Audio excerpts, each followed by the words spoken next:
정부는 어제도 11월 집단 면역에 무게를 둔 입장을 재차 강조했습니다. 근거 없이 막연한 계획만 발표하는 그런 아마추어식 행정이 국민의 불안만 부추기는 것 아닌지 매우 우려스럽습니다. 지금 우리에게 중요한 것은 정확한 정보이지 희망고문이 아닙니다. 정부가 올해 11월로 예상하고 있는 코로나 집단 면역과 관련해서 한 말씀 드리겠습니다.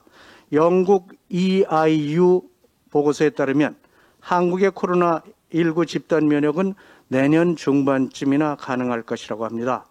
EIU는 올해 후반기에 집단 면역이 달성될 수 있는 나라로 미국, 영국, 프랑스, 독일 등을 꼽았는데 이미 이 나라들은 접종을 상당수 진행한 국가들입니다.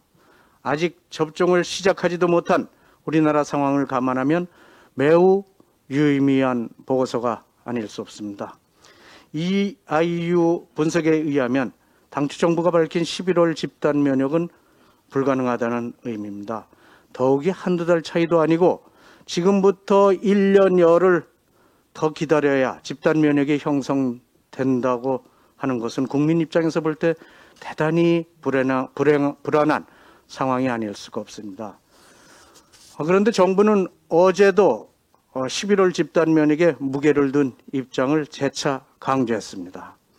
정부는 상황에 따라서 시기가 뒤로 조정될 수도 있다고 그런 가능성은 열어뒀지만 당초부터 무리한 목표를 설정해서 홍보한 것 아니냐 하는 비난을 면하기 어렵습니다. 특히 집단 면역 성패를 좌우할 백신 수급 상황, 또 접종률, 그리고 변이 바이러스 발생 가능성 등 변수를 예측할 수 없는 상황에서 아니면 말고식으로 근거 없이 막연한 계획만 발표하는 그런 아마추어식 행정이 국민의 불안만 부추기는 것 아닌지 매우 우려스럽습니다.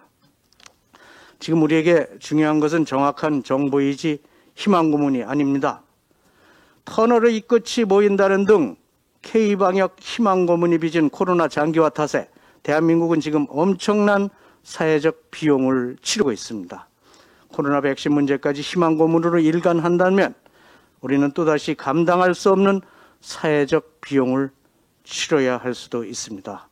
정부는 백신 확보 실패 면책을 위해서 여론을 호도하는데 급급할 것이 아니라 정확한 정보 제공을 통해서 신뢰할 수 있는 로드맵을 제시해야 합니다.